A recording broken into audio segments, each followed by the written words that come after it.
For the next few minutes, I want you to go on this journey with me that apparently started the moment I was born.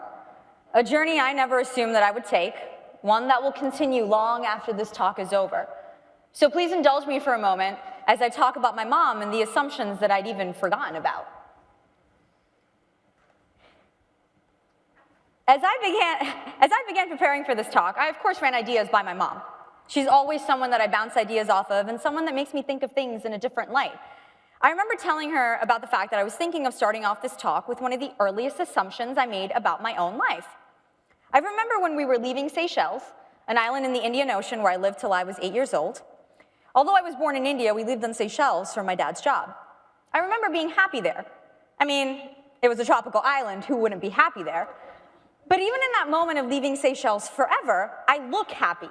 There's a picture of me on the day that we're leaving, smiling and toothless while leaning on my packed bag.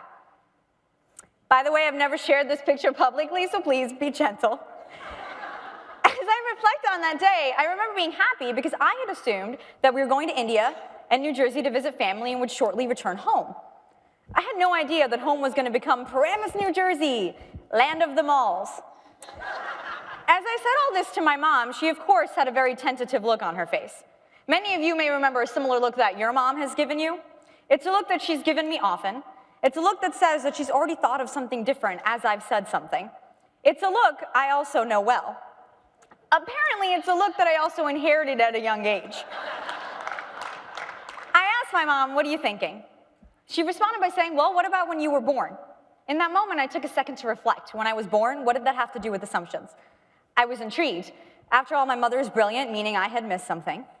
She went on to say, "Well, most assumed that you wouldn't survive, and look at you now." And that was it. Epic mic drop.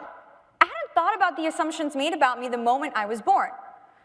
My mom was right, after all, as she most often is. I was a preemie.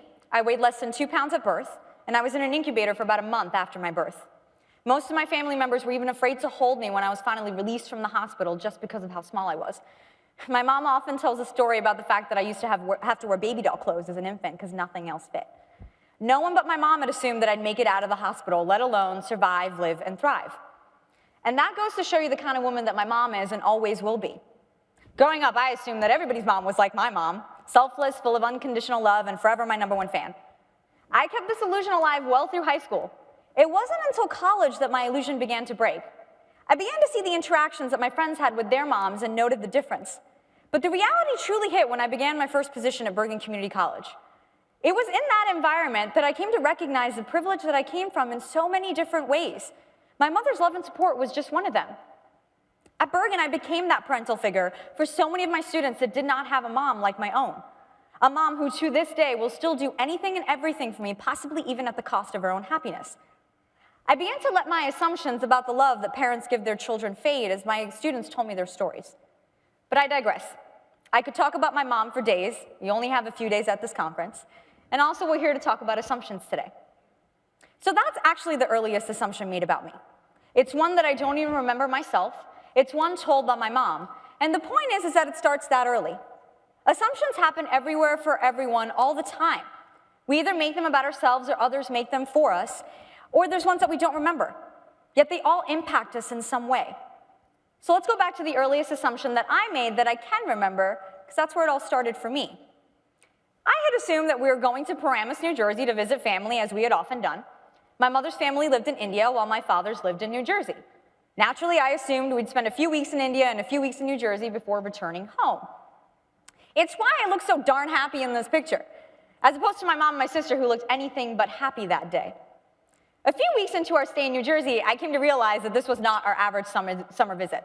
Something had changed. This was now home. That fall, I started the 3rd grade, and I remember being excited but nervous at the same time, like any other child would be. I remember feeling different.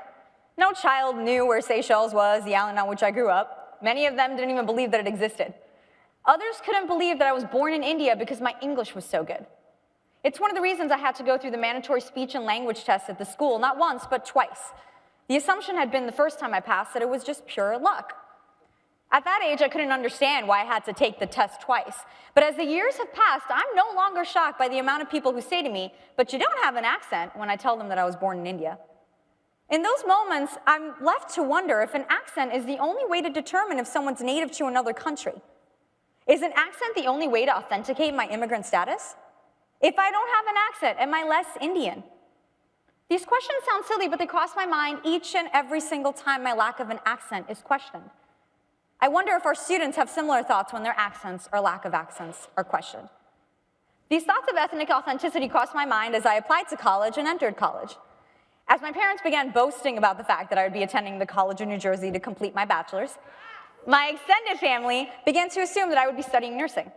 After all, that's one of the more prominent programs at the institution, the one that they knew well, and what else could I possibly study as a young Indian woman? Many of them were confused when they found out that I'd be majoring in music education. My immediate family was forever supportive of me and proud, but my extended family took longer to adjust. All of these experiences impacted the image I had of myself.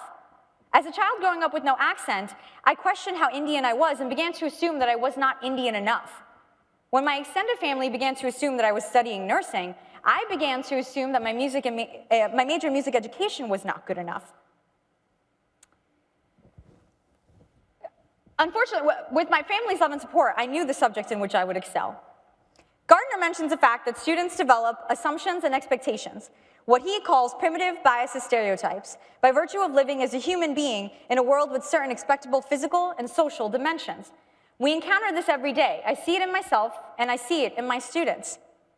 When I began my first student affairs position at Bergen Community College, I had assumed that all of the students were those that had not done well in high school and were attending the two-year institution due to their lack of effort in high school. I say this admitting my poor, inaccurate, and sensitive assumptions about community college students. It was at Bergen that my assumptions were broken, but also where I helped students break the assumptions that they made about themselves.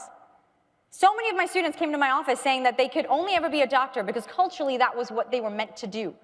But they hated the field of medicine, or they were truly bad at math and science. How does that student feel then? I know I often felt terrible about the fact that I was bad at math and science because the assumption was that I would excel in those subjects. I felt like a failure. It's a feeling that I never wanted for my students. But luckily, my family was able to support me, and I knew that I would go on to obtain a master's and a doctorate. But so many of my students at Bergen thought that Bergen was their last stop. Nobody ever told them that there was a bachelor's, a master's, and a doctorate in their future. They assumed that was not possible. They had accepted the environment and the restrictions crafted for them by the people around them. They had become their assumptions, a self-fulfilled prophecy of sorts.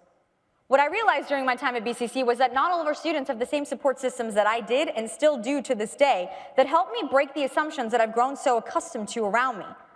What if they don't have a prominent parental figure, friend, mentor, or whoever that can help them break the assumptions made about them and formulate their own identity? My students and my mentors help me do this every single day. So what role do we play in the lives of our students and our colleagues? Fitch and Kirby state, like many other professors, we had in the past viewed students' assumptions as a barrier to effective learning, rather than as a starting point for discussion. What if we did the same thing? Let's start using the assumptions we make, or our students make, as the catalyst for change to break those very same assumptions. What if we allow our students and our colleagues a space to tell us who they are, and not assume what their story may be? As a student affairs professional, I attempt to allow my students and my colleagues the time to tell me who they are.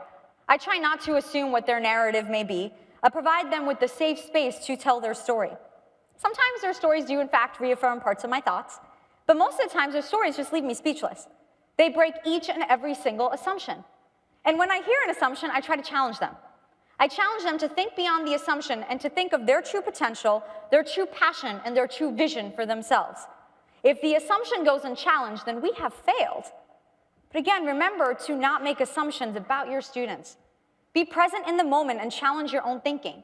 Because it's in the moments where I have allowed my assumptions to become the voice of the students that the voice often gets taken away.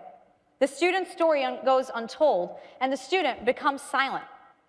And if I'm really unlucky, the student has marked me off as another person who just doesn't get them and want to know who they are. I know when that interaction is happening in front of me, and I see it as another student who I've lost. I am by no means perfect. I work on breaking my own assumptions every single day. It's not easy, but it's worth it. So here's my challenge to all of you today about assumptions. Don't make them. But when you struggle, here are some tips to help you along. Know your own assumptions that you've made about your students or your colleagues and work to break them. Encourage your students to know when they are living out the assumptions made by others of them. When you hear a colleague or a student make an assumption about themselves or a peer, speak up, tell them, and challenge them. Don't allow the assumptions that we have grown up making to dictate the stories that have yet to be told.